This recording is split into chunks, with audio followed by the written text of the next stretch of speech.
السلام علیکم، آپ دیکھ رہے ہیں ہو کیا رہا ہے۔ میں ہوں فیصل عباسی، میرے ساتھ موجود ہیں عارف نظامی صاحب۔ بہت شکریہ نظامی صاحب آپ کا۔ اس کے ساتھ ساتھ اسلام آباد اسٹوڈیوز میں ہمیں جوائن کر رہے ہیں وزیر اعظم پاکستان کے معاون خصوصی برائے امور نوجوانان عثمان ڈار صاحب۔ عثمان صاحب آپ کا بھی شکریہ، آپ سے بھی گفتگو کریں گے۔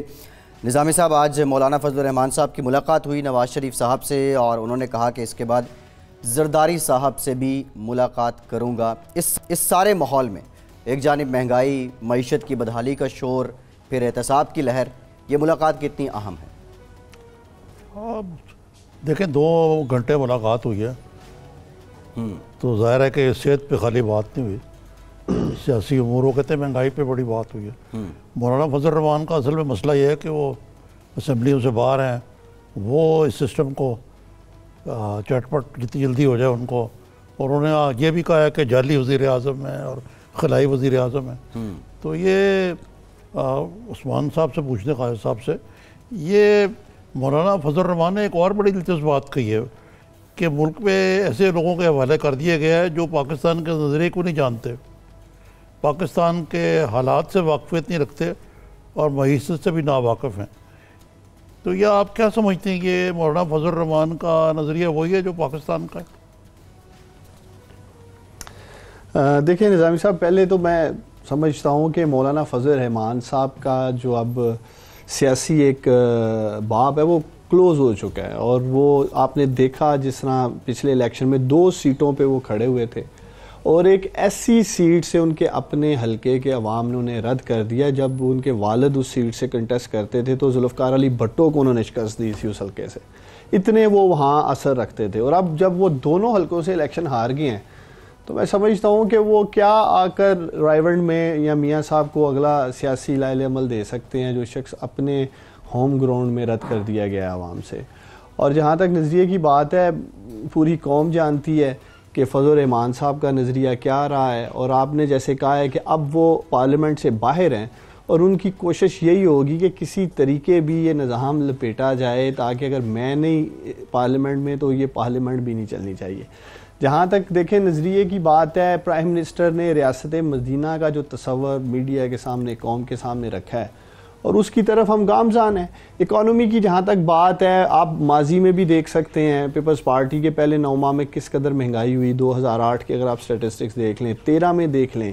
میں سمجھتا ہوں کہ ان 8-9 ماہ میں اسد عمر صاحب بغیر آئی ایم ایف کے پاس گئے، جب آپ کا کرنٹ اکاؤنٹ ڈیفیسٹ جو ہے $22 ارب کے قریب تھا، کس طرح سے انہوں نے یہ 8-9 ماہ مینج کیے ہیں، میں سمجھتا ہوں کہ ان کو اس بات کا ضرور کریڈٹ دینا چاہیے۔ وہ اس لیے کہ 2013 میں نظامی صاحب $1 ارب کا کرنٹ اکاؤنٹ ڈیفیسٹ تھا، اور اسحاق ڈار صاحب آتے سار پروگرام لینے آئی ایم ایف کے پاس چلے گئے، بلکہ جا کے لیٹ گئے۔ تو اب جو ایک معیشت آئی سی یو میں تھی، جو ایک سٹرگلنگ اکانومی تھی، اس کو انہوں نے ایک سہارا دیا ہے، اور نیکسٹ فیز جو انشاءاللہ تعالی ہماری حکومت کا ہے کہ اسی اکانومی کو ہم سٹیبلائزیشن کی طرف انشاءاللہ لے کے جائیں گے۔ چلے اکانومی میں تو بات ہوتی رہے گی، لیکن یہ آپ نے نظریے کی بات کی، پاکستان کا نظریہ تو قائد اعظم کا پاکستان ہے، مزیدہ کی ریاست اپنی جگہ پہ، تو یہ آج وہ کہتے ہیں کہ جی میں بتاؤں گا کہ نظریہ کیا ہے۔ دیکھیں نظامی صاحب، ایک آپ اپنا دینی حلیہ بنا لینے سے کہ ٹھیک ہے جو جس طرح کا ان کا گیٹ اپ ہے، لیکن آپ قوم کو کم از کم گمراہ تو نہ کریں۔ قوم کو کس طرف یہ قائل کرنے کی کوشش کر رہے ہیں؟ قائد اعظم کا کیا نظریہ تھا؟ قائد اعظم بھی پاکستان کو ایک فلائی ریاست بنانا چاہتے تھے نا، اسی کی آج عمران خان صاحب پرائم منسٹر بات کر رہے ہیں۔ آپ مجھے بتائیں نا، پچھلے 70 سالوں میں آپ کے سامنے ہی ہے کہ کتنا جو بھی گورنمنٹس آئی ہیں، آپ ٹھیک ہے یہ ایک ملٹری ڈکٹیٹرز کا نکال دیں جو ٹینیور تھا، تو اس میں کتنا پیپلز پارٹی کی گورنمنٹ نے یا پی ایم ایل این کی گورنمنٹ نے اس ملک کی فلاح کے لیے کام کیا ہے۔ اور دیکھیں ہمارا جو پاکستان ہے، اس کا جو ایک نظریہ تھا، ہم اس کو بھی دیکھ لیں کہ کس طرح کتنی ہم نے اسلام کی خدمت کی ہے، کتنی ہم نے جمہوریت کی خدمت کی ہے۔ اسلامی جمہوریہ پاکستان ہم نے نام رکھا ہے، ہم اسے کہتے ہیں۔ تو پچھلے 70 سالوں میں جو اسلام کی خدمت اس ملک میں کی گئی ہے، جمہوریت کی خدمت کی گئی ہے، وہ آپ کے سامنے ہے، اور prime minister Imran Khan committed ہیں، اور انشاءاللہ تعالی جس مقصد کے لیے، دیکھیں جس مقصد کے لیے یہ ملک نظامی صاحب حاصل کیا گیا تھا، پاکستان بند تو 7 سالوں میں گیا تھا، لیکن جس مقصد کے لیے بنا ہے وہ مقصد ہم 70 سالوں میں بھی اچیو نہیں کر سکے. بڑی زبردست بات کی ہے ڈاکٹر صاحب, آپ نے فلاحی ریاست کی بات کی ہے, لیکن اس فلاحی ریاست میں غربت بہت زیادہ ہے, بحران بہت زیادہ ہیں, اور یہ چیلنجز ہیں جو بڑھتے ہی جا رہے ہیں. خبریں یہ بھی آ رہی ہیں کہ کل آصف زرداری سے بھی وہ ملاقات کریں گے. پارلیمنٹ میں ہم دیکھ رہے ہیں پارلیمنٹ اپنا کام نہیں کر پا رہی. یہ اپوزیشن کی جماعتیں متحد ہو کر اگر سڑکوں پہ نکل آتی ہیں, ایک جانب عوامی مسائل ہیں, حکومت کے پاس کم وسائل ہیں, اور ایک اور مسئلہ کھڑا ہو جائے گا, کیا اس سے پہلے حکومت کوئی کوشش کرے گی انہیں قائل کیا جائے, ان کے تحفظات مطلب ہے کہ مذاکرات کی میز پہ لایا جائے؟ جی, مذاکرات کی میز پہ. دیکھیں, مذاکرات کے لیے ہم تیار ہیں اگر ان کے لیے مذاکرات یہ ہیں کہ جو ان کے نیب میں کرپشن اور منی لانڈرنگ کے کیسز چل رہے ہیں اس میں حکومت ان کے ساتھ کوئی مکمکہ کر لے, دیگر اداروں میں ان کے جو کیسز چل رہے ہیں اس پہ مکمکہ کر لے. پرائم منسٹر نے تو پہلے دن ہی کہہ دیا تھا نہ کوئی NRO ہوگا نہ کوئی مکمکہ ہوگا, اور البتہ انہوں نے کیسز نیب میں ہیں, حکومت مکمکہ کیسے کر سکتی ہے, یہ بڑی کنفیوژن ہے. دیکھیں, عمران خان کہتے ہیں ہم نہیں چھوڑیں گے, دوسرا کہتے ہیں نیب غیر جانبدار ادارہ ہے. اب بات سنیں, نیب غیر جانبدار ادارہ ہے, ہم نے کیا اسے آ کے آزاد. 10 سال پچھلی تاریخ اٹھا کے دیکھ لیں کس طرح سے یہ دونوں جماعتیں اپنے کیسز نیب میں مینج کرتے رہے ہیں. ان کا جو چارٹر آف کرپشن تھا, جس کو یہ چارٹر آف ڈیموکریسی کہتے ہیں, اس میں انہوں نے احتساب کمیشن بنانے کی بات کی تھی. بڑا میں دیکھتا ہوں پیپلز پارٹی کے جو دوست ہیں پروگرام میں واویلا کرتے ہیں, 18ویں ترمیم پہ بھی بات کرتے ہیں, چارٹر آف ڈیموکریسی پہ بھی بات کرتے ہیں, تو کیوں نہیں پھر انہوں نے احتساب کمیشن بنایا؟ وہ اس لیے کہ یہ سمجھتے تھے کہ جس احتساب کمیشن کا ایک کھوکھلا نعرہ انہوں نے اس قوم کو دیا تھا, کیونکہ یہ ذہنی طور پہ احتساب کے لیے تیار نہیں تھے. پچھلے 10 سالوں میں آپ مجھے بتائیں نظامی صاحب, کوئی ایک کلپ نکال دیں مجھے ان دونوں جماعتوں کا جس میں یہ کہہ رہے ہوں کہ نیب جو ہے وہ کالا قانون ہے, نیب کی گتھیاں کوئی اور ہلا رہا ہے. ایسا کیا 6 سے 8 ماہ میں ہوا ہے؟ ہوا یہی ہے کہ نیب کو آزاد کر دیا گیا ہے, پولیٹیکل انٹرفیرنس ختم کر دی گئی. اور دیکھیں جو آپ نے زرداری صاحب کی بات کی ہے, میں اس پہ بات کرنا چاہتا ہوں. جی, آپ نے دیکھا کہ پہلے یہ ٹرین مارچ کا اعلان کرتے ہیں, پھر خود ہی کنفیوز ہو جاتے ہیں, اس کو بٹو کارواں کا نام دے دیتے ہیں, اور بعد ازاں پھر ویڈیوز آ جاتی ہیں. سندھ کے تقریباً بہت سارے چینلز نے دکھایا جب ایک جماعت نظامی صاحب تحریک چلانے کے لیے 2000 روپے دے کے لوگ لے کے آتی ہے, بعد میں جیسے آپ نے دیکھا کہ 200 روپے دیے گئے, اسی طرح بریانی کے جو ڈبے دیے گئے ہیں ادھر لاہور میں, تو ایسے بریانی کے ڈبوں پہ 2000 روپے دے کے آپ لوگ تحریکیں نہیں چلا سکتے. جیلیں, بسیں, ٹرینیں تحریک چلانے کے لیے ایک کی ضرورت ہوتی ہے. یہ کیا کہیں گے, آئے جائیں اسلام آباد چلنا ہے, چونکہ آصف علی زرداری صاحب کے اوپر کرپشن کے کیسز ہیں, منی لانڈرنگ کے کیسز ہیں. تو میں سمجھتا ہوں ان دونوں جماعتوں کے پاس آج کوئی ایسا نظریہ نہیں ہے جس کے لیے عوام ان کے ساتھ نکلیں یا روڈوں پہ آئیں.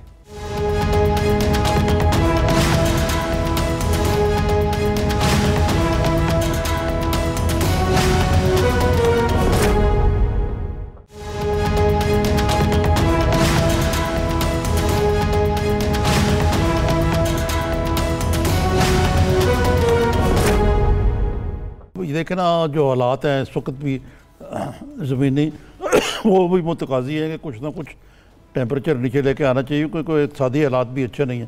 لیکن یہ ایک اور بات جو ہے, ایک طرف تو آپ ٹھیک کہہ رہے ہیں, لیکن کچھ مکمکہ کے علاوہ کچھ جمہوری اور آئینی بھی تقاضے بھی ہیں. مثلا الیکشن کمیشن سندھ اور بلوچستان کے ارکان جو ہیں ان کے اوپر اتفاق رائے نہیں ہو پا رہا, میننگ فل کنسلٹ یعنی با مقصد اور با معنی کنسلٹیشن نہیں ہو پا رہی. اس میں کیا امر مان ہے؟ دیکھیں صاحب, ایک تو کنسلٹیشن کے لیے باقاعدہ لیٹر لکھ دیا تھا پرائم منسٹر آف پاکستان نے الیکشن کے جو ممبران ہیں ان کی تعیناتی کے لیے. لیکن ایک چیز جو ہے میں سمجھتا ہوں نظامی صاحب قوم کو بھی سمجھنا ہوگی, اس مشکل وقت سے ہم ضرور گزر رہے ہیں, اس میں کوئی شک نہیں, مہنگائی ہوئی ہے, اس سے میں انکاری نہیں ہوں, لیکن اس مشکل وقت کو یہ سوچ کر ہم سب نے فیس کرنا ہے کہ جو تکلیف کم از کم میں آج اٹھا رہا ہوں نظامی صاحب, یا آپ اٹھا رہے ہیں, وہ ہماری آنے والی نسلیں نہ اٹھائیں. جس طرح اس اکانومی کے کور ایشو کو ایڈریس کرنے کی ضرورت تھی ماضی میں, وہ نہیں کیا گیا. یہی وجہ کہ آج آپ کو ایک مہنگائی کا طوفان نظر آ رہا ہے. مصنوعی اکانومی مینج کر رکھی تھی انہوں نے, اور انشاءاللہ تعالیٰ جن اصلاحات کی طرف ہم جا رہے ہیں, میں قوم کو یقین دلاتا ہوں, نوجوانوں کو یقین دلاتا ہوں کہ جس تکلیف سے ہم گزر رہے ہیں اور وہ اصلاحات جو کی جا رہی ہیں, اور اصلاحات ہمیشہ نظامی صاحب پینفل ہوتی ہیں, کاسٹلی اور ٹائم ٹیکنگ ہوتی ہیں, اس کا رزلٹ آپ کو اگلے 2 سے 2.5 سال میں جو ہم اصلاحات کر رہے ہیں وہ نظر آئے گا. لیکن کم از کم میں سمجھتا ہوں کہ اپنے بچوں کے مستقبل کے لیے, پاکستانیوں کے مستقبل کے لیے, جو ہمارے بچے آنے والے کل کے لیے, ان کی تکلیف اگر آج ہم اپنے کندھوں پہ لے لیتے ہیں تو انشاءاللہ تعالیٰ پاکستان کا مستقبل روشن ہے. اچھا ڈاکٹر صاحب, آپ اصلاحات کی بات کر رہے ہیں, چلیں 2-2.5 سال بھی گزر ہی جائیں گے. پہلی حکومتیں بھی ٹیکے لگاتی رہی عوام کو, ابھی بھی تاثر آپ کی حکومت کا بھی یہی ہے. اب نظامی صاحب نے بات کی, شہباز شریف صاحب نے جو خط کا جواب دیا ہے پرائم منسٹر کو, اس میں انہوں نے واضح کہا کہ یہ مشاورتی طریقہ کار نہیں ہے اور قانونی تقاضے نہیں پورے کیے گئے. وجہ کیا ہے؟ کیا حکومت کا پہلا ٹینیور ہے, اس وجہ سے سمجھ نہیں آ رہی؟ اور اگر ڈائریکٹلی قانونی تقاضے جو ایتھیکل ویز ہیں ان کو پورا کر لیا جاتا تو اس میں حرج کیا تھا؟ نہیں, دراصل وہ عمران خان صاحب جو ہے وہ اوائڈ کرتے ہیں ہاتھ ملانا شہباز شریف سے یا کوئی دو بدو کنسلٹیشن کر. Verbal communication something else, written is something else. لیکن شہباز صاحب نے لکھا نا my dear Imran Khan ji ji, my dear prime minister, تو انہوں نے ان کو اس طرح نہیں ہے جی, ان کا نام تک وہ یہ کیا وجہ ہے یار؟ کوئی کم از کم ورکنگ ریلیشن شپ تو ہونے چاہیے نا ڈار صاحب. دیکھیں نظامی صاحب, پوری دنیا میں جو حکومتی امور ہیں, معاملات ہیں, خط و کتابت سے بھی چلائے جاتے ہیں. کوئی ایسا پرائم منسٹر نے کوئی غیر آئینی طریقہ کار اختیار نہیں کیا. میں سمجھتا ہوں کہ اپوزیشن والے ان چھوٹی چھوٹی چیزوں پہ سیاست نہ کریں, نیب پہ سیاست نہ کریں. میاں نواز شریف صاحب جب جیل میں تھے اس پہ سیاست ہو رہی تھی. آپ ہی مجھے بتائیں نظامی صاحب, جب کہ میاں نواز شریف صاحب جیل سے نکلے ہیں, کوئی ایک مجھے دن بتا دیں کوئی ٹویٹ آیا ہو میاں صاحب کے ہیلتھ کو لے کے, کوئی ایسا ایشوز ہوئے ہوں جس دن کے وہ جیل سے باہر آئے ہیں؟ صرف ان کا مقصد تھا اپنا ایک نیریٹو بلڈ کرنا اپنے ہیلتھ کے ایشو کو لے کے, میں کسی طریقے جیل سے آج تو ان کا ڈاکٹر کا ہے. اگر انہوں نے واقعی اس قوم کے لیے, دیکھیں اگر انہوں نے واقعی اس قوم اور آنے والے, جیسے میں آپ کو پہلے بھی کہہ رہا تھا, بچوں کے مستقبل پہ بات کرنے آئے پارلیمنٹ میں, پرائم منسٹر نے تو پہلے دن ان کی طرف ہاتھ بڑھایا تھا, لیکن ان کا جو طریقہ کار تھا آپ خود دیکھ رہے تھے کہ کس طرح سے یہ پارلیمنٹ میں ایک مچھلی منڈی کا ماحول بنا دیتے تھے تاکہ کسی طریقے سے جو ان کے اوپر کرپشن اور منی لانڈرنگ چارجز پہ کیسز چل رہے ہیں قوم کی نظریں ہٹائی جا سکے. ہم تو آج بھی سمجھتے ہیں, اگر یہ سمجھتے ہیں کہ آپ یہ نیب کے قوانین میں اچھا یہ بتائیں آپ نے کیپیسٹی بلڈنگ کی ضرورت ہے, ریویو کرنے کی ضرورت, ہم تیار ہیں. یقیناً یہ بتائیے کہ بالآخر آج خواجہ آصف کو نیب نے طلب کر لی اور طلب بھی ہو گئے, تو یہ کیس کس طرف جا رہا ہے آپ, کیونکہ آپ اس کے بارے میں خصوصی دلچسپی لیتے رہے؟ دیکھیں نظامی صاحب, میں نے تو ایک پاکستان کے ذمہ داری شہری کی حیثیت سے سابق وزیر خارجہ کے خلاف یہ کیس کنٹیسٹ بھی کیا. لاہور ہائی کورٹ میں ان کا پہلے اقامہ کا کیس لے کے گئے. پہلے بتانے کی ایک چیز ضرورت ہے یہاں, جس چیز پہ ان کو ریلیف ملا تھا سپریم کورٹ آف پاکستان سے, وہ مس ڈیکلیریشن کا کیس تھا. وہ ایسٹس بیانڈ مین کا کیس نہیں تھا, آمدن سے زیادہ اثاثوں کا. نیب میں جو اب خواجہ صاحب کا کیس ہے وہ آمدن سے زیادہ اثاثے بنانے کا کیس ہے, جو کہ ان کے فارن اکاؤنٹس تھے جس میں اچھی خاصی رقم ملینز آف ڈالرز کی ٹرانزیکشنز تھی, بعد میں پھر وہ ان کے فیملی اکاؤنٹس میں جا رہی تھی, کچھ ان کے اثاثے تھے باہر. جو میرا ماننا تھا کہ انہوں نے ایک لیگل طریقے کے ساتھ, جو بھی اب میں دیکھوں گا یہ نیب میں کیا اس کا ٹرانزیکشنز دیتے ہیں, تو میں نے کوئی کیس اپنی ذاتی دشمنی میں ان کے خلاف نہیں لڑا. آج آئے تھے اور میں جو میڈیا پہ دیکھ رہا تھا 92 چینل پہ, تو ان سے اثاثوں کے بارے میں جب سوال کیا گیا تو وہ کہتے ہیں میں سوچ کے بتاؤں گا. میرا خیال ہے جو ان کے لائر نے انہیں فیڈ کیا تھا وہی انہوں نے نیب میں بات کی ہے. ٹھیک ہے, بہت شکریہ ڈاکٹر صاحب, بہت شکریہ, آپ ہمارے ساتھ موجود تھے. ایک بریک لیتے ہیں, بریک کے بعد مسلم لیگ نون کے سینئر رہنما محمد زبیر صاحب ہمیں جوائن کریں گے, ان سے بھی کچھ مزید جاننے کی کوشش کریں گے. ہمارے ساتھ رہیے.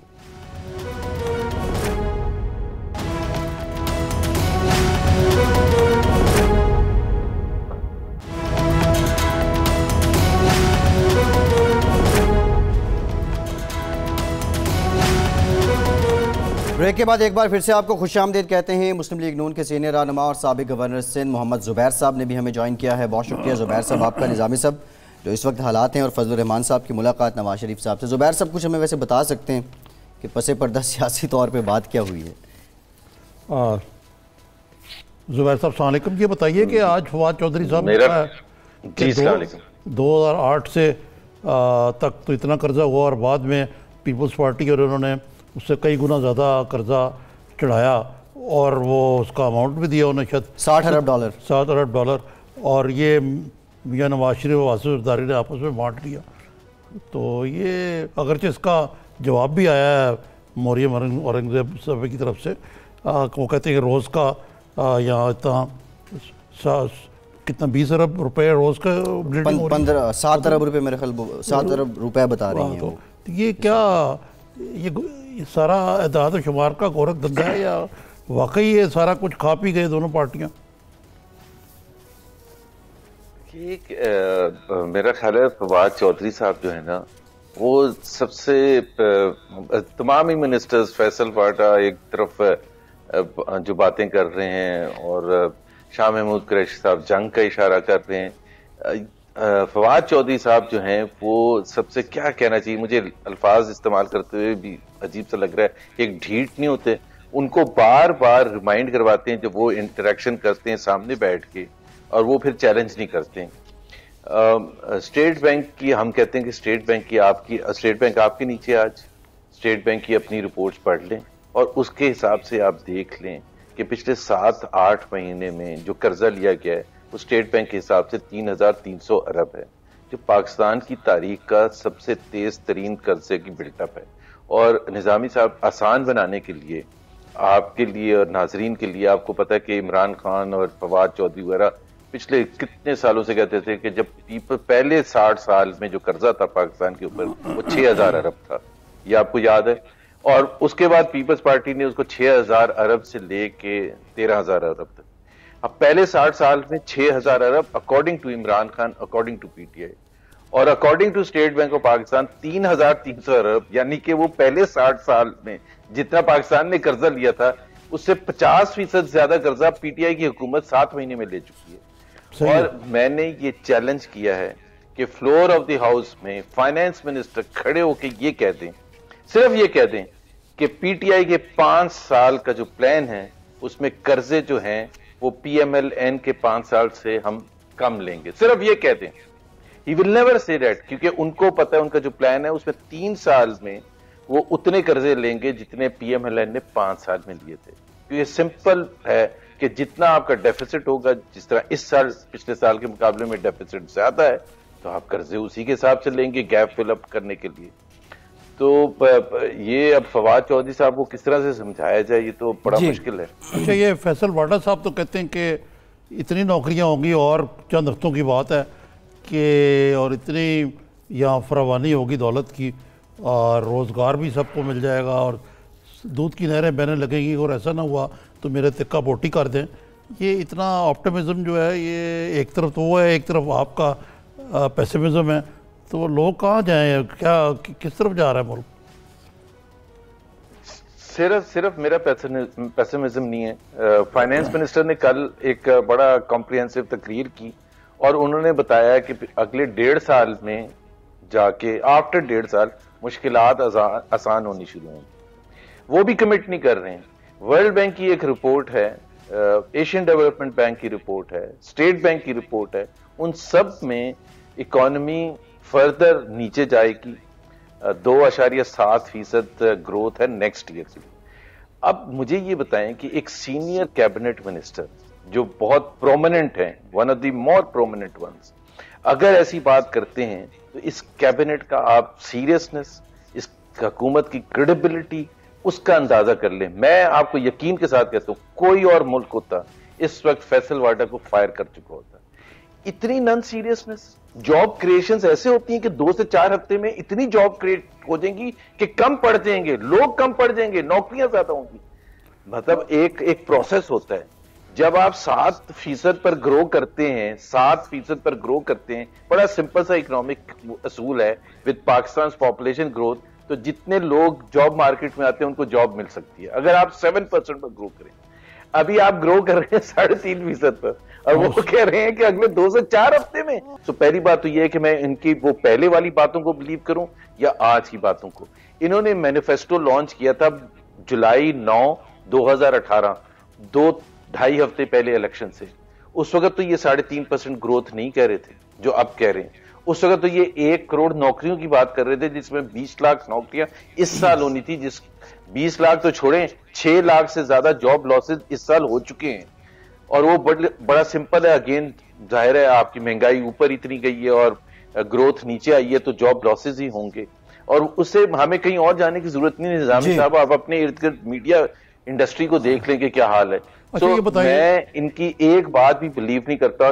زبیری صاحب یہ بتائیں کہ ایک تو ہے نا آفیشیل آپ پی ایم ایل این میں ہیں, برادر جو پی ٹی آئی میں ہیں, پی ٹی آئی میں ہے, وہ وزیر خزانہ ہیں, آپ ماشاءاللہ ایک قسم کے اپوزیشن کے ایک رہنما ہیں, ایکس گورنر سرکردہ ہیں. پھر لیکن آن اے فیملی لیول آپ ان سے ملتے تو ہوں گے, تو آپ نے چھوٹے بھائی کو بھی سمجھایا کہ یار میاں یہ آپ کا جو فوکس ہے وہ کس طرف ہے؟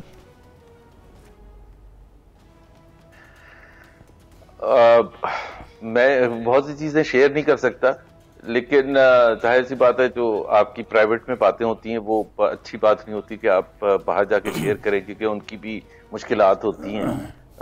سب سے بڑا مشکل میں اتنا صرف کہوں گا کہ سب سے بڑا جو مشکل ہے اس وقت وہ عمران خان صاحب خود ہیں.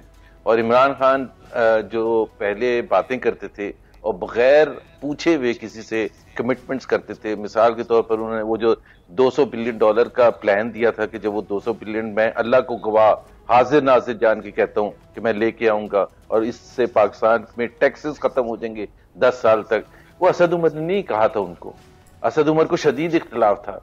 عمران خان نے کہا کہ 10 سال تک پرائس انکریزز نہیں ہوں گے. اب پرائس انکریزز کا ایسا بوجھ ہے کہ جس سے عوام بالکل اس وقت اتنے پریشان میرا خیال ہے پچھلے 10-15 سال میں نہیں تھے جتنے اس وقت ہیں.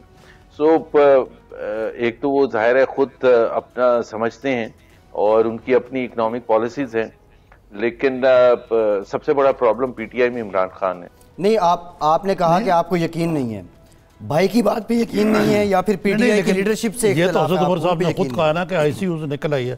آپ سمجھتے ہیں کہ معیشت نکل آئی ہے آئی سی یو سے؟ آئی سی یو دیکھیں نا, ہم تو وہیں ڈس ایگری کرتے ہیں آئی سی یو میں تھی کیوں. تقریباً 9-10 میکرو اکنامک انڈیکیٹرز ہوتے ہیں جو ورلڈ سٹینڈرڈ ہوتے ہیں کسی کی بھی اکانومی کو جج کرنے کے لیے. ہم یہاں بیٹھ کے جب کہتے ہیں کہ میکسیکو کی اکانومی اچھی ہے یا خراب ہے, یا چین کی اکانومی یا برازیل کی, وہ انہی اکنامک اہداف کے بیسس پر انڈیکیٹرز وہ اگر آپ دیکھ لیں, چاہے وہ گروتھ ریٹ تھا, چاہے وہ انفلیشن تھا, چاہے وہ ٹیکس ریونیو کی گروتھ تھی, چاہے دوسرے انڈیکیٹرز تھے, وہ 90% پر پازیٹو. ایک دو جو مسئلہ تھا جو کرنٹ اکاؤنٹ ڈیفیسٹ تھا جس کو لے کے انہوں نے پوری اکانومی کو برباد کر دیا. کرنٹ اکاؤنٹ ڈیفیسٹ ہم مانتے ہیں کہ وہ اس میں ڈالرز کی کمی تھی.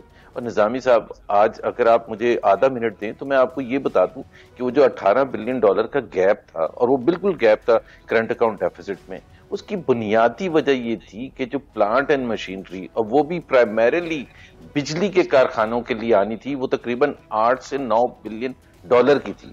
اگر اب ہمیں بجلی بھی چاہیے تھی اور اس کے لیے ہمیں پلانٹ اینڈ مشینری امپورٹ بھی کرنی تھی, تو یا تو ہمارے پاس ہم اندھیروں رکھنے کے لیے تیار ہو جاتے. تو اگر آپ $9 بلین اس میں سے نکال دیں تو آپ بالکل ایک نارمل ہو جاتے ہیں, جو اتنا ڈیفیسٹ آپ کے لیے کمفرٹیبل ہوتا ہے. مشکل تھی, اس کو ٹھیک کرنے کا طریقہ کیا تھا؟ اس کو ٹھیک کرنے کا طریقہ یہ تھا کہ پہلے مہینے آپ جاتے آئی ایم ایف کے پاس اور اپنا گیپ پلگ کرتے اور باقی اکانومی کو چلنے دیتے جیسے چل رہی تھی. نہ جاب لاسز ہوتے, نہ ڈوم ڈار صاحب نے بالکل ایسے ہی ہے. کوئی مشورہ اسد عمر صاحب کے لیے زبیر صاحب آپ کی طرف سے؟ جی, ڈار صاحب نے جیسے کیا تھا بالکل. اسد عمر صاحب کے لیے کوئی مشورہ آپ کا؟ دیکھیں میرا خیال ہے کہ جو پی ٹی آئی کو نقصان ہونا تھا وہ بہت زیادہ ہو گیا, اور پاکستان کو نقصان ہونا تھا وہ بہت زیادہ ہو گیا. یہ جو ہم کہہ رہے تھے کہ پہلے مہینے میں جاتے, یہ نہ جانے سے جو مارکیٹس تباہ ہوئی ہیں اور جو لاسز ہوئے ہیں اور جو بلیڈنگ ہوئی ہے, بلڈ پاتھ جس کو آپ کہیں گے مارکیٹس میں ہوئے, چاہے وہ کرنسی مارکیٹ تھی, چاہے وہ اسٹاک مارکیٹ تھی, یا دوسرے سیکٹرز ہیں. جس طرح آپ دیکھیں, بڑی سمپل سی بات ہے نظامی صاحب, large scale manufacturing is the back bone. کہ آپ مینوفیکچرنگ سیکٹر میں کیا ہو رہا ہے, وہ 7% سے زیادہ کی گروتھ تھی اور اب مائنس میں آ گئی. ابھی مجھے کوئی سمجھائے کہ بھائی اس میں پی ایم ایل این کا کیا قصور ہے, آپ نے کیوں اس کا یہ حشر کر دیا؟ اگر آپ کی کاٹن پروڈکشن صحیح نہیں ہو رہی ہے, یا آپ کی گیس میں لوگوں کے چولہے نہیں جل رہے ہیں کیونکہ آپ امپورٹ ٹائم پر نہیں کر سکے, تو یہ نااہلی کا, انکمپٹنس کا, ایک تو عمران خان نے سب وزیروں کو ایک سرٹیفکیٹ دے دیا کہ آپ نے بہانہ کرنا ہے, آپ نے صرف اپنی نااہلی کو چھپانے کے لیے کہنا ہے کہ جی پچھلی حکومت کا ہے. ہمیں تو پہلے تو یہ اسد عمر سے میری بھی ریکویسٹ یہ ہے کہ پورے اپنی کیبنٹ کی طرف سے ہمیں یہ بتا دیں کہ وہ کٹ آف ڈیٹ کب ہے جب ہم پی ٹی آئی سے سوال پوچھ سکتے ہیں کہ جی کیا ہو رہا ہے. کیونکہ پی ٹی آئی سے جب ہم پوچھتے ہیں تو ان کے پاس ایک ہی جواب ہوتا ہے کہ جی پچھلی حکومتیں جو کر کے گئی تھی. ابھی اگلے مہینے کے اینڈ میں نظامی صاحب PMLN کو 1 سال ہو جائے گا گئے ہوئے, اور آج بھی آپ نے بھی ساری دنیا دیکھی ہے, پاکستان میں ہسٹری بھی دیکھی ہے, پڑھی بھی ہے, کب 8-8 10-10 مہینے کے بعد پچھلی حکومت کو بلیم کیا جاتا ہے. جی صحیح کہہ رہے ہیں, start owning responsibility and start delivering. ہاں نہیں, یہ تو لیک آف ڈیلیوریز کی وجہ سے زبیر صاحب بھی سیاسی معاملے کی طرف ہیں. آج مولانا فضل الرحمان 2 گھنٹے میاں نواز شریف سے ملے, اور مہنگائی اور سیاسی بات ہوئی ہے, اور زرداری صاحب سے بھی کل مل رہے ہیں. وہ ایک کوئی گرینڈ اپوزیشن الائنس بنانا چاہتے ہیں, اور کوئی لگتا ہے کہ ان کا پروگرام ہے کہ جیسے ہی یہ جیسے باقی حالات جو خراب ہوتے ہیں وہ کوئی سڑکوں پر کوئی ایجیٹیشن کے موڈ میں لگتے ہیں. آپ کا خیال ہے کہ یہ ماحول ہے ایجیٹیشن کا, اور کیا PMLN اس قسم کی سیاست کی متحمل ہو سکتی ہے؟ نظامی صاحب, جولائی 25 کو الیکشن ہوئے تھے, اور 27 تاریخ کو پہلے جو پولیٹیکل پارٹیز کی راؤنڈ ٹیبل کانفرنس اس کو کہتے ہیں, وہ اسلام آباد میں مولانا فضل الرحمان نے ہی بلائی تھی. اور مولانا فضل الرحمان کا اس دن بھی سٹانس جو تھا وہ سخت تھا, بہت سخت تھا, حکومت کے خلاف اور الیکشن میں ریگنگ کے خلاف, اور جو توڑ پھوڑ کی سیاست کی گئی. اور وہ اس دن بھی PMLN کو بھی اور دوسری پولیٹیکل پارٹیز کو مشورہ یہ دے رہے تھے کہ سڑکوں پر آنے کے لیے, اور ان کا مشورہ یہ بھی تھا کہ جی ہم پارلیمنٹ میں نہ جائیں تو اس کا بوائکٹ کریں. ایک مشکل فیصلہ ہوتا ہے, آپ کو بھی پتہ ہے, ایک PMLN جیسی پولیٹیکل پارٹی کے لیے جس کی 2nd لارجسٹ سیٹس تھی, باوجود جو بھی آپ کہہ لیں, تو ہمارے سٹیکس بھی زیادہ تھے. اس کے مقابلے مولانا فضل الرحمان کے اس طرح سے سٹیکس نہیں تھے سسٹم میں, پارلیمنٹ پہ. سو ہم پارلیمنٹ کو سبوٹاج کر کے اگر ہم یہ کہتے کہ جی اگر ہم نہیں جائیں گے, سو آج بھی ہمارا موقف یہ ہے کہ سڑکوں پر آنے کے, اور یہ بالکل آج کی میں آپ کو لیٹسٹ بتا رہا ہوں, کہ سڑکوں پر آنے سے پاکستان کا وہ مسئلہ نہیں حل ہو سکتا ہے ہم حکومت کو گرا دیں. اور ہمیں اپنی ہسٹری سے تھوڑا سا سبق بھی سیکھنا چاہیے کہ حکومت گرا کے کیا پاکستان کے عوام کے تمام مسائل حل ہو جائیں گے. سو ہمارا نظریہ یہ ہے کہ ایک تو PTI کی ہمارے لیے خود مہربانی کرتی ہے کہ وہ اتنی بیوقوفیاں اور اتنی انکمپٹنس انہوں نے دکھائی ہے کہ 8-9 مہینے میں سب کچھ کھل کے سامنے آ گیا. اس کے ساتھ ساتھ ہمیں جو کنسٹرکٹیو پالیٹکس ہے اس کو شاید تھوڑا سا ایک نوچ اوپر لے کے جانا ہے, جو ابھی تک ہے. ہم پارلیمنٹری پلیٹ فارم سے شدید مخالفت کر رہے ہیں, ہم ٹاک شوز میں, میڈیا کے ساتھ انٹریکشنز میں, سول سوسائٹی کے ساتھ انٹریکشن میں, اس کو ہمیں ایک پریس کانفرنسز میں اس کو شاید ہمیں عوام میرا خیال ہے محسوس کرتے ہیں کہ ہمیں تھوڑی سی سخت اپوزیشن کرنے کی ضرورت ہے. اور وہ سخت کرنے کا مطلب توڑ پھوڑ نہیں ہے, وہ سخت کرنے کا صرف یہ مطلب ہے کہ حکومت کے اوپر شدید ترین نکتہ چینی کی جائے جہاں بھی وہ کمزوری دکھاتے ہیں, جہاں بھی عوام کا مفاد نہیں رکھتے ہیں.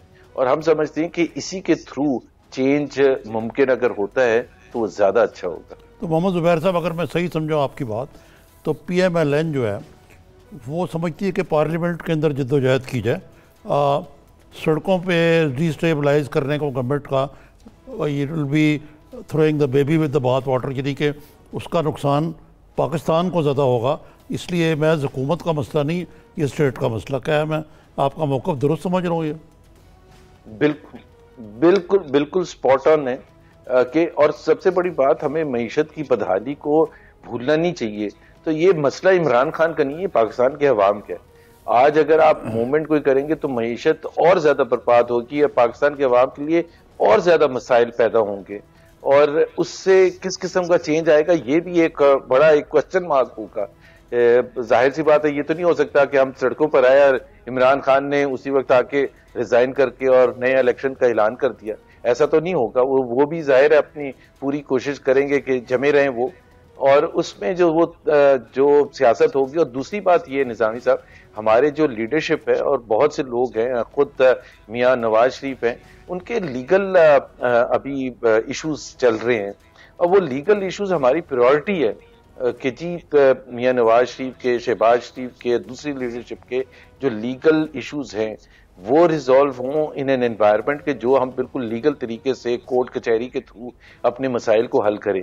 محمد زبیر صاحب بہت شکریہ. آپ کا ایک لائن ڈرا نظامی صاحب زبیر صاحب نے, ہاں انہوں نے کہ ہم سڑکوں پہ آنے والے نہیں ہیں, پیپلز پارٹی جو ہے وہ کر سکتی ہے. اس کا مولانا فضل الرحمان کا جو آج 2 گھنٹے کا مشن تھا وہ تو ناکام ہو گیا. بظاہر زبیر انہوں نے صاحب کہا کہ میں تازہ خبر دے رہا ہوں آپ کو. جی محمد زبیر صاحب نے کہا یہ ایک لائن ڈرا ہو گئی ہے کہ سڑکوں پہ مسلم لیگ نون کے آنے کا کوئی ارادہ نہیں ہے. یہ محمد زبیر صاحب کا کہنا ہے. ایک بریک لیتے ہیں, بریک کے بعد اس سے متعلق اور کچھ دیگر معاملات پہ بات کریں گے. ہمارے ساتھ رہیے.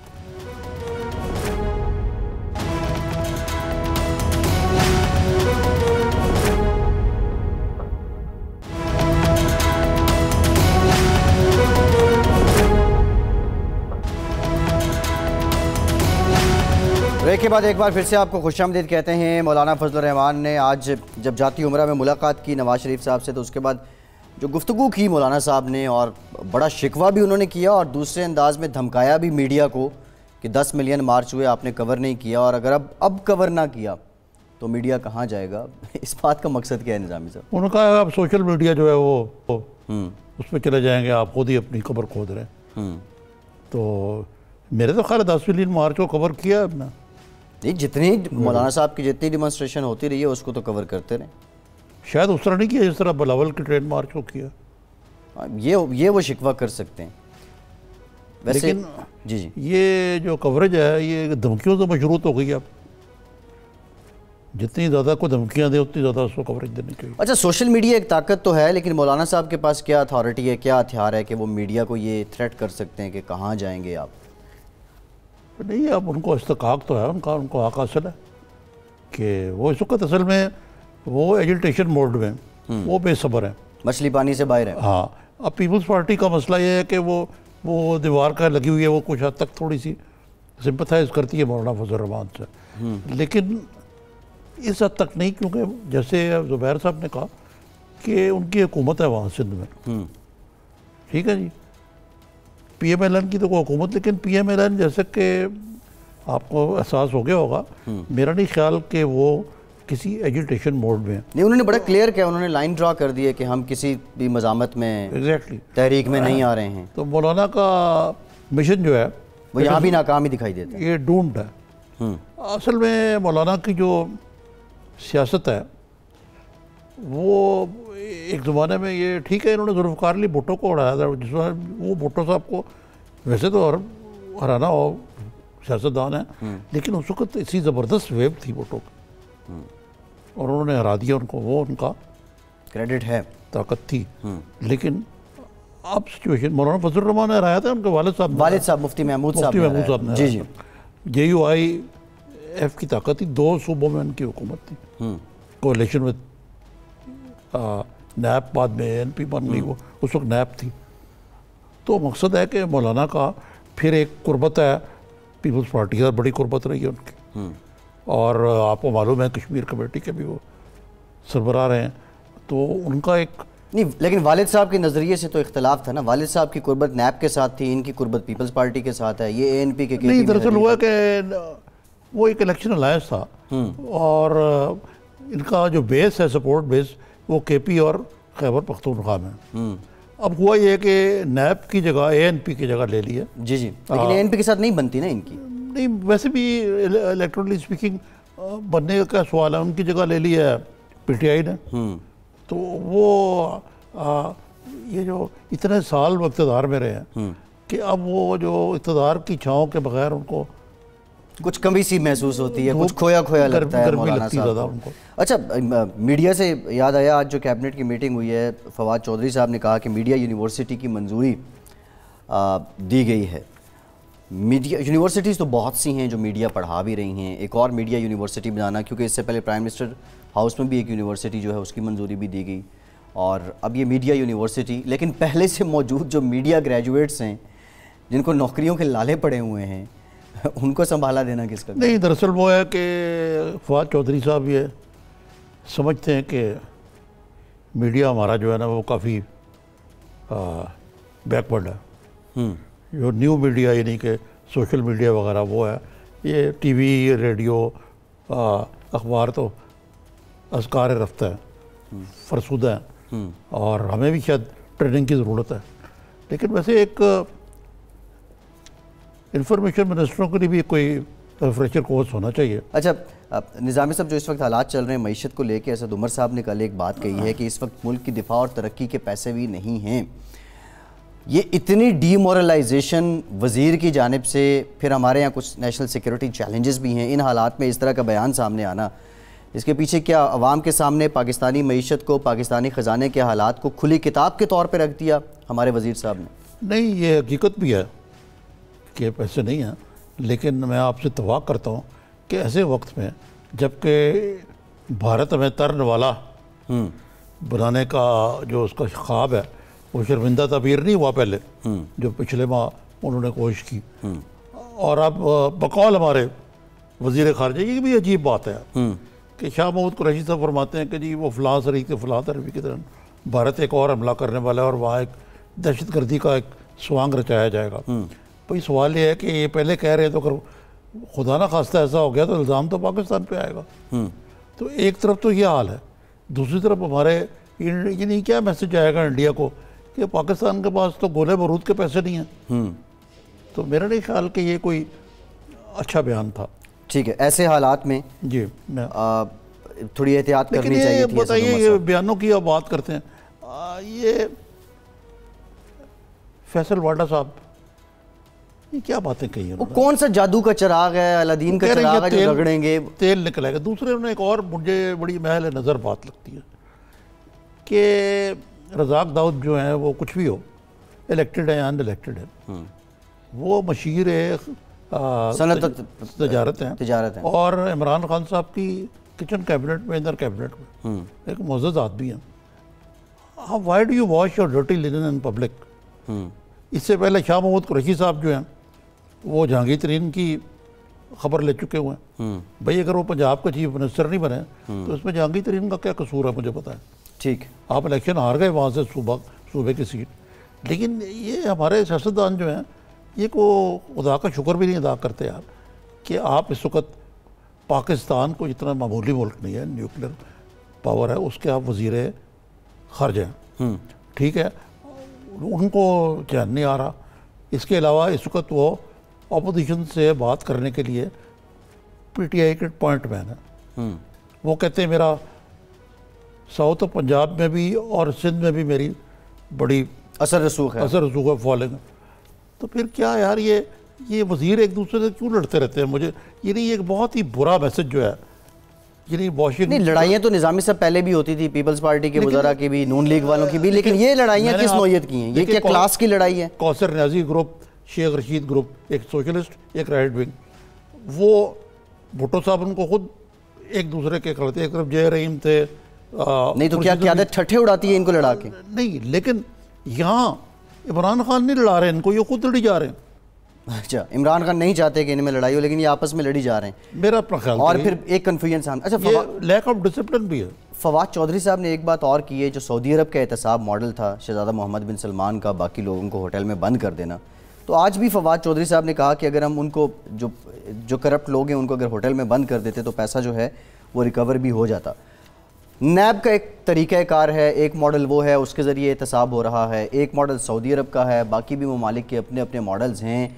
پاکستان کے لیے کون سا ماڈل کارگر ہو سکتا ہے، اور یہ شہزادہ محمد بن سلمان والا ماڈل کتنا امپورٹنٹ ہے؟ دیکھیں، اس پہ تو آپ کو پتہ ہی ہے کہ یہ کچھ ایسا سینسیٹیو سبجیکٹ ہے کہ میں زیادہ نہیں کہنا چاہتا کچھ. لیکن یہ جو فواد چودھری صاحب جو ماڈل کہہ رہے ہیں نا، ماڈل پاکستان ایک پارلیمنٹری ڈیموکریسی ہے. یہ فواد چودھری صاحب کو ازبر اور باقی بھی پی ٹی آئی لوگوں کو کر لینا چاہیے. نہ آپ لوگوں کو پھانسی لٹکا سکتے ہیں، نہ آپ ان کو ہوٹل میں بند کر سکتے ہیں. اگر کرنا تو پھر ننگی امریت لائیں. ٹھیک ہے، جب تک اس ملک میں جمہوریت کا ورد کرتے ہم، آپ کو کنسٹیٹیوشن بنانا پڑے گا، اور اس کے لیے آپ کو پارلیمنٹری اوور سائٹ سے کوئی ایسا احتساب کا ادارہ بنانا پڑے گا جو اتفاق رائے سے ہو. آپ اس کو جمہوریت کے نام پہ مکمکا کہیں، لیکن حقیقت یہی ہے. ٹھیک ہے نظامی صاحب، پروگرام کا وقت ختم ہو گیا. بہت شکریہ آپ کا. آج کے پروگرام سے اپنا فیڈ بیک ضرور دیجیے گا. فیصل عباسی کو اجازت دیجیے.